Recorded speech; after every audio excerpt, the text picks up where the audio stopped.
Welcome to Aging on the Suncoast. I'm your host, Jason Martino.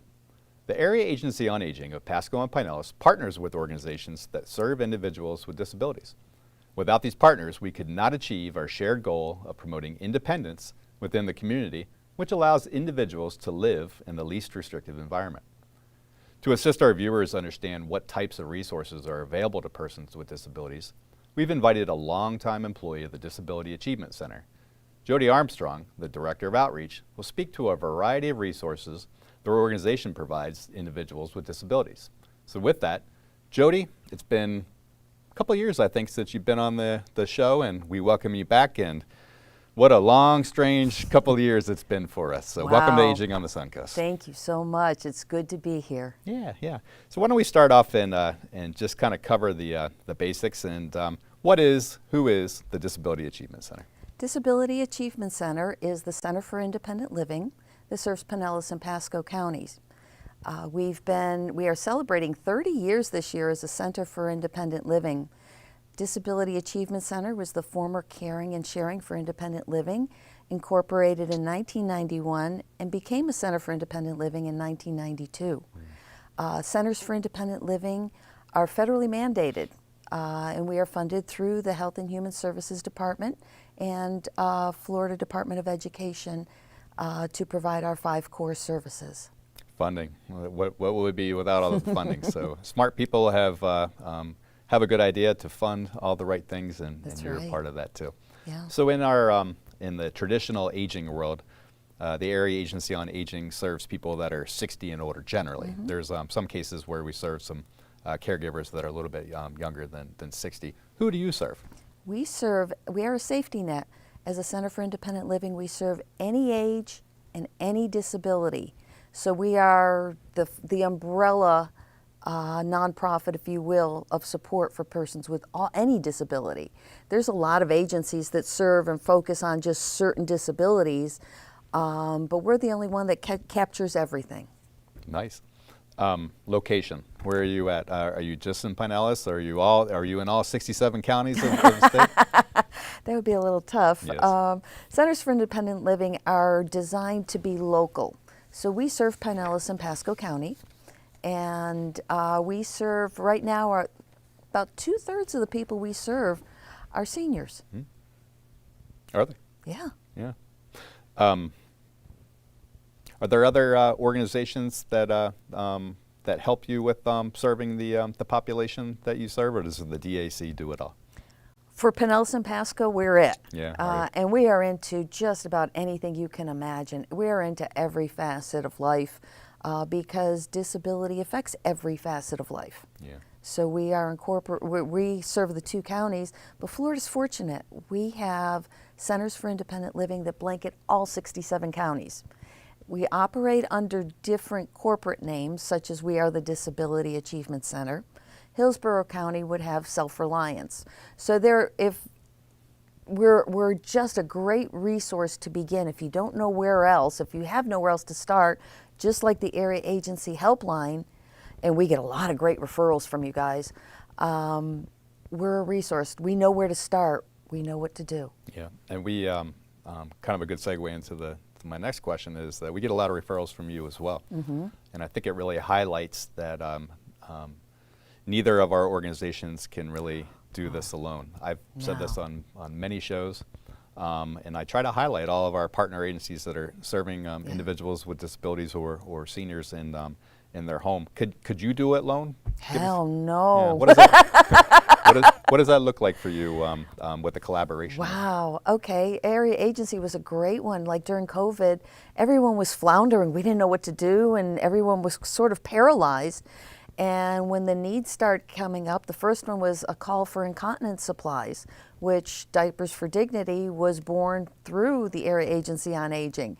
Gave the program a name, made it robust, and that was the first call. And we recognized the people were isolated, and so we partnered with the Area Agency to get activity kits, to get hygiene kits, and we pumped this out through our sources and put these kits together, and people are very appreciative. Yeah. Very appreciative. Yep. And that's just one example, but another one would be a partnership with the Florida Alliance for Assistive Services and Technologies, FAST. We're all acronyms, but they provide assistive technology. They provide funding for us to make repairs to persons' equipment, and they offer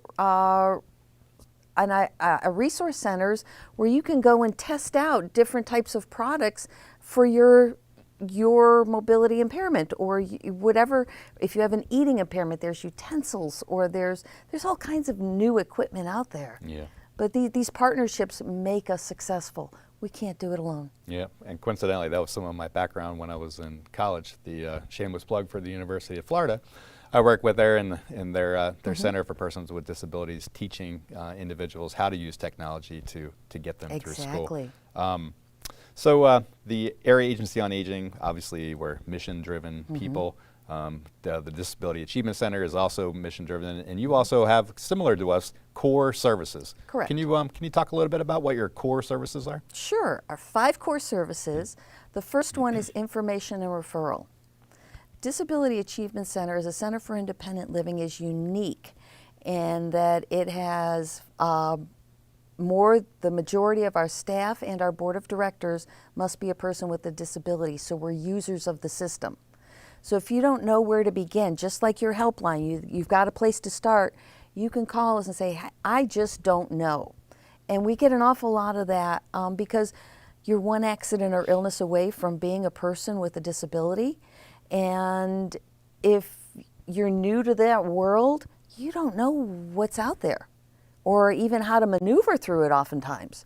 So we know where the system is, we know where the partnerships are, we know who's effective and who's not. So if you make us the first call, just like if they make Area Agency the first call, we're going to get you to the right place. Yeah. Do you find, and before you go into your other 4, do you find that individuals call you when they're in a crisis situation versus being maybe proactive to understand what is out there that could help them?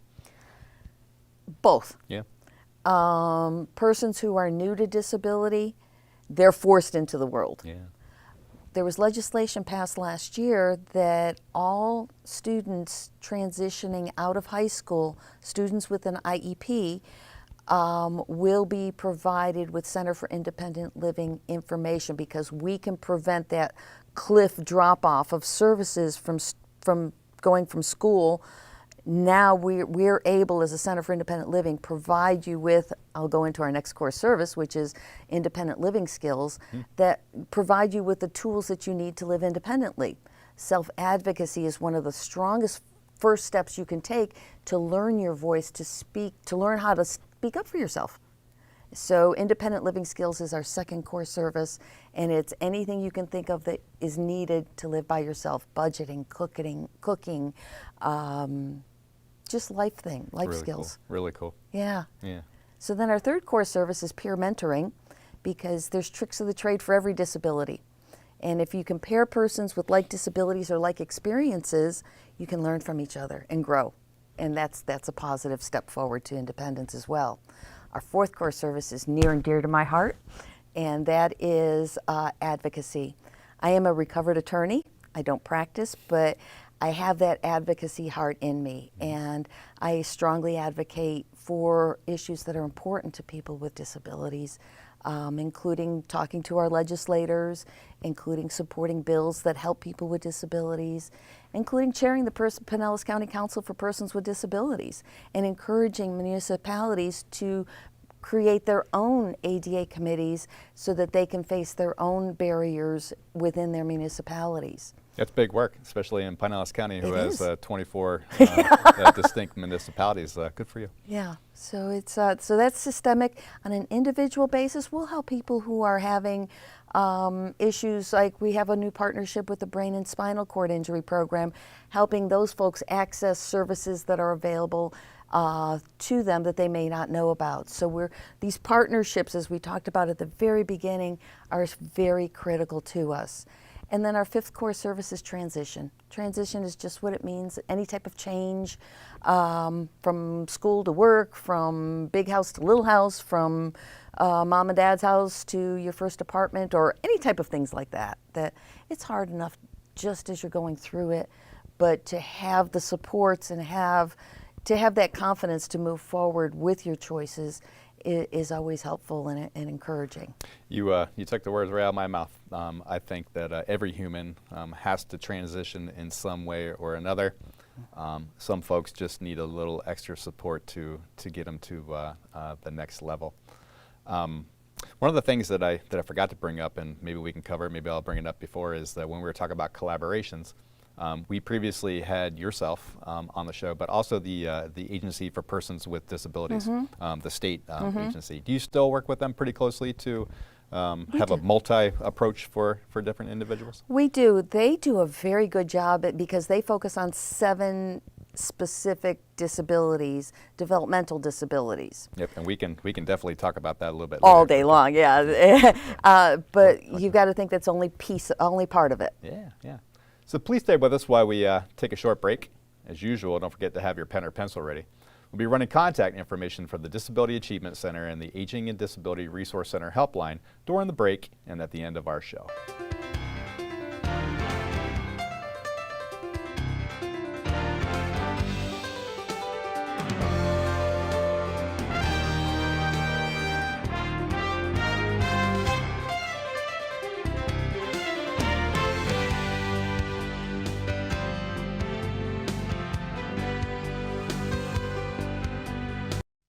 James is 70 and a writer whose joint pain has been a story in itself. His doctor prescribed a new medication that may not be affordable, even with James's Medicare Part D plan. James called Shine. Shine volunteer counselors can guide you to money-saving prescription assistance programs, including a program that helps pay Medicare Part D plan costs for limited income seniors.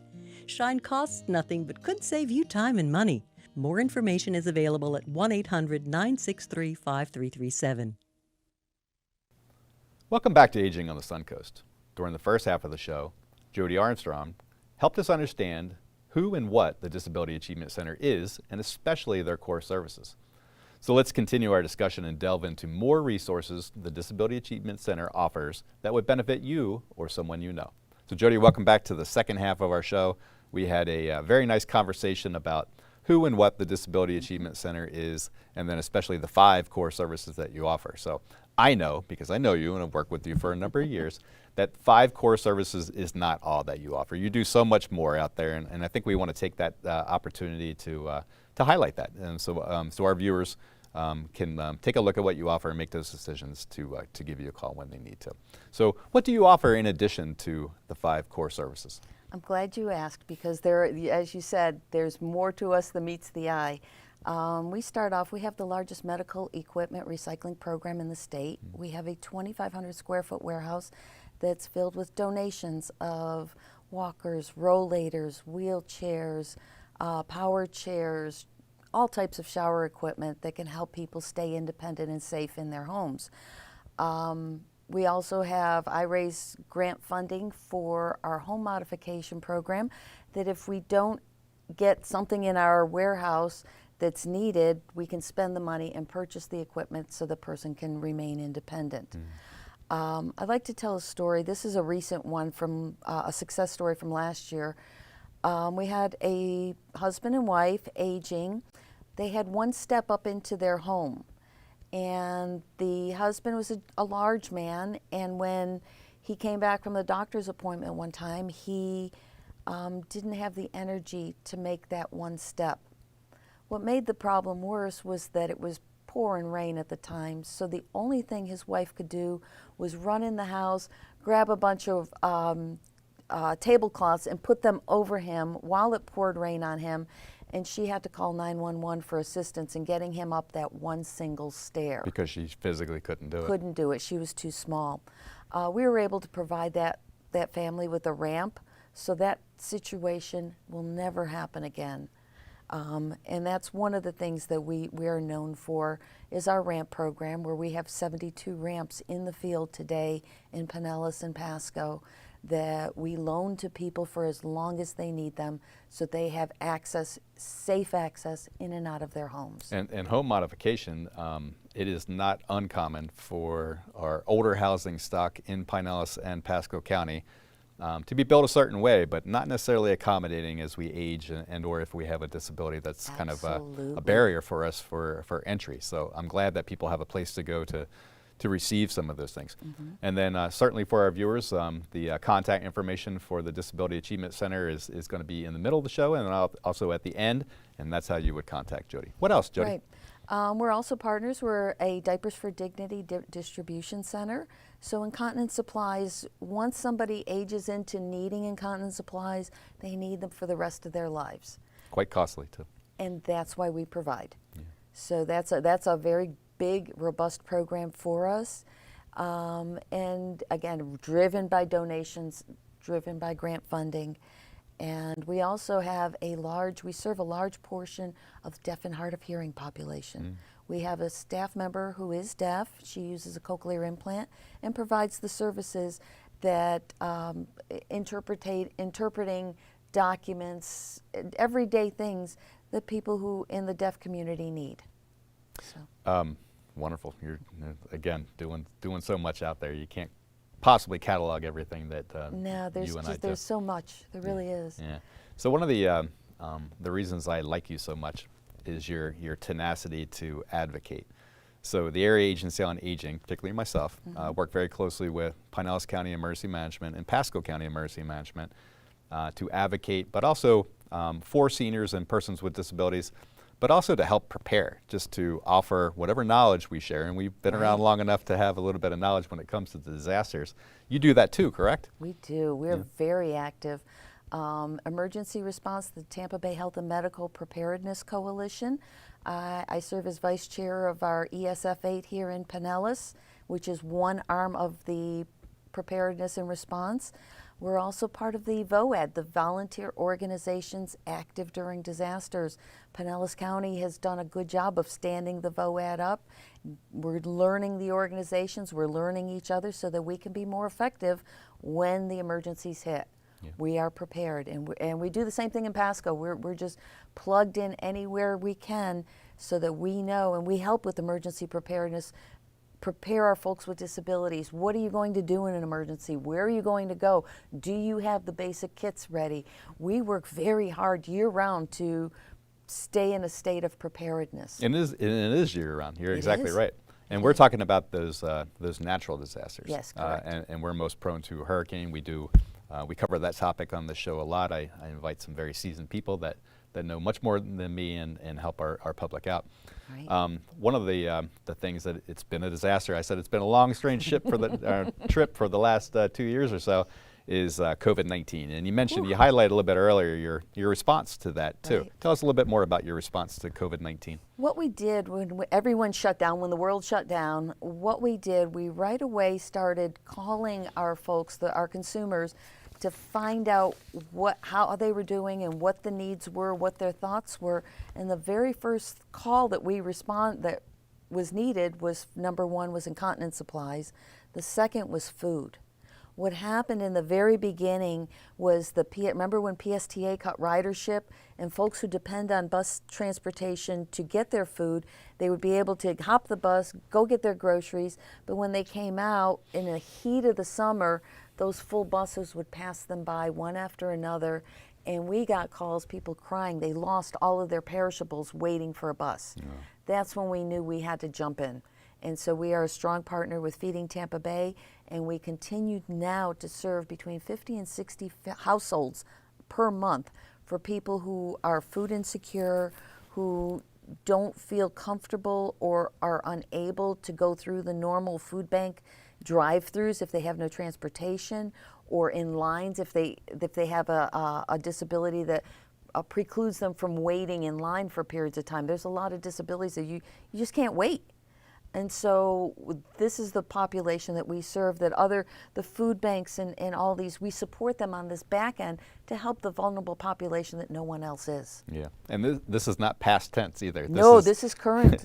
This is current. This continues. Yeah, the coast is not clear. We're all erring on the side of caution. We're all doing what we can and working with them, and we're still seeing some reluctance from the persons that we serve to either accept things in their home and or sometimes to get out in the community and enjoy some of the resources that are out there as well. Yes.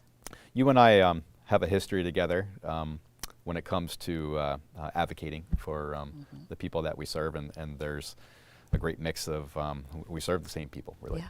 And one of the ways that we advocate is through our participation on the Falls Prevention Coalition in Pinellas County. Pasco County is working on that as well. Right. They understand the dangers of falls, and they're wanting to also mitigate that too. Tell us a little bit more about falls prevention and for some Falls of the prevention, we have a very focused group here in Pinellas County, thanks to the efforts of 911 and providing the data of where the falls were happening. That was an eye-opener, I think, for all of us who work with folks who are prone to falls, etc., that we really need to provide the education, to provide the tips, to basically how can you prevent a fall in the first place, because that first fall comes out of nowhere. Everyone is very surprised at their very first fall. How could this possibly have happened to me? Yeah. And it happens. And if you don't change your practices and your habits, we know that within 30 days you have a greater risk of falling again. And with each fall, you become weaker. And to stop that, to be cognizant of that, to pick up those loose throw rugs that look so pretty but that are so dangerous, or to add a night light so that when you wake up in the middle of the night, that you have a night light to go through, or wearing no skid socks. Just real quick, easy things that you can do that you don't think of, that might not be on your radar, that can make a big difference. Yep, and we offer evidence-based classes in both counties, Pinellas and Pasco. Right. Centered around falls prevention, Tai Chi for moving for better balance and for arthritis, and then also matter of balance. We share Right. the wisdom that these instructors provide for our folks to help mitigate that. And you're right, falls will set the course in usually a dangerous way for the rest of their life if you don't intervene in that. Yeah. I don't want to forget the other program. I don't want to use acronyms that are coming up, but it's like JPASS, JP? JPPASS, the James Patrick Memorial Personal Attendant Service Program. Oh. It's a phenomenal program. It's funded through when people don't pay their sales tax and the judicial system goes after them, recovered monies are directed towards the JPPASS funding, and that's what pays for the program. And it was started as a pilot in 2002. In 2008 became law that in the state of Florida that we would have this program. Pinellas County is one of the judicial circuits that does support the effort.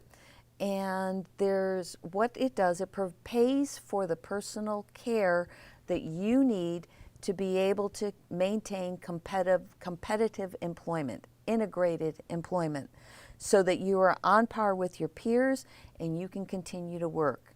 I've spoken with a couple of folks who are on the program who love it because they get to choose their own personal care attendant, which can be a family member, and they love the idea of having competitive employment. My disability does not matter in the workplace. I get to work because I'm able to. You're so great. right. And again, if they're interested in any of your core services or any of the other resources that you had mentioned, they just call the number and just call the number. That's how you start and access us in any way.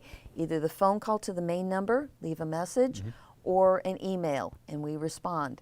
We'll get back to you usually same day and start rolling in the process of how can we help you. Yep. And for our viewers out there, if you call our helpline, which is the information is, like I said, in the middle of the show and at the end of the show, you also have another vehicle to get a hold of the Disability Achievement Center that way. We have seasoned staff that know the resources they offer and put you right in touch. Right. That is a lot of things that you offer, core-wise, other ancillary services that you do.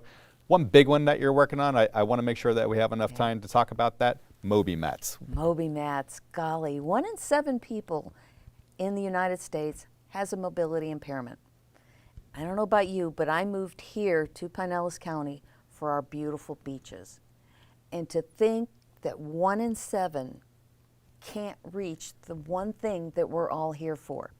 So 3 years ago, when the Pinellas County Council for Persons with Disabilities was launched, Treasure Island showed off their brand new Moby mat, their beach access mat. Yeah.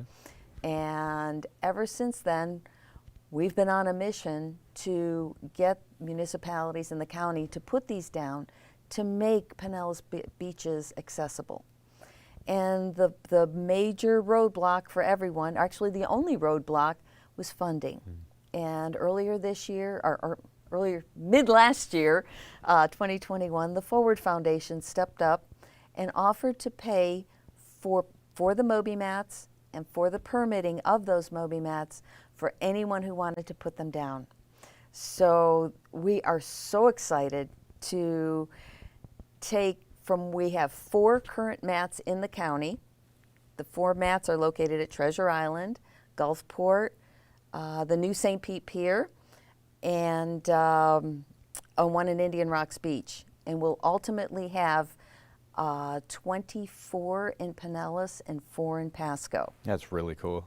Yeah. It sounds like it's really getting some traction, and especially up in Pasco as well, who has a little bit of coastline, a little bit smaller than them, but still has people that want to enjoy their Yeah. beautiful. So we've got North Pinellas. We've broken it down into 3 different categories: North Pinellas locations, and that includes Pasco. Then the meat of South Pinellas, what we call, and Clearwater itself. So we've got 3 different locations. You know, it's always a pleasure having you on this show. You and I talk obviously in the community when we're doing different things on there. But every time that I talk to you, I learn something else about your organization or yourself that is a big piece of your organization and how you're helping people. You've been long involved with the Age-Friendly Community Initiative, and Moby mats are just one piece to help people's mobility and access to that kind of stuff. I loved having you on the show, and I look forward to the next time so I can hear all the new and cool things that the Disability Achievement Center is doing. We do. We try to stay nimble, and I'd like to make a quick plug for our fundraiser. Very quickly, yes. On February 26th, it's a Saturday afternoon, 3 to 6 p.m., we're celebrating Decades of Empowerment. Tickets are $20, available online. Really important. Thank you, Jody, for coming on our show. You're welcome. Yep. We hope this month's broadcast was informative. We wouldn't have these resources without great organizations like the Disability Achievement Center.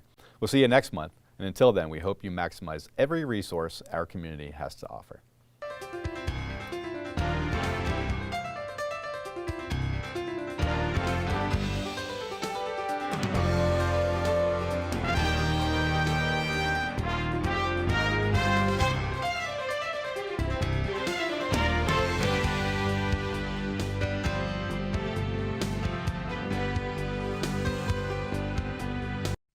James is 70 and a writer whose joint pain has been a story in itself. His doctor prescribed a new medication that may not be affordable, even with James's Medicare Part D plan. James called Shine. Shine volunteer counselors can guide you to money-saving prescription assistance programs, including a program that helps pay Medicare Part D plan costs for limited-income seniors. Shine costs nothing but could save you time and money. More information is available at 1-800-963-5337. James is 70 and a writer whose joint pain has been a story in itself. His doctor prescribed a new medication that may not be affordable, even with James's Medicare Part D plan. James called Shine. Shine volunteer counselors can guide you to money-saving prescription assistance programs, including a program that helps pay Medicare Part D plan costs for limited-income seniors. Shine costs nothing but could save you time and money. More information is available at 1-800-963-5337.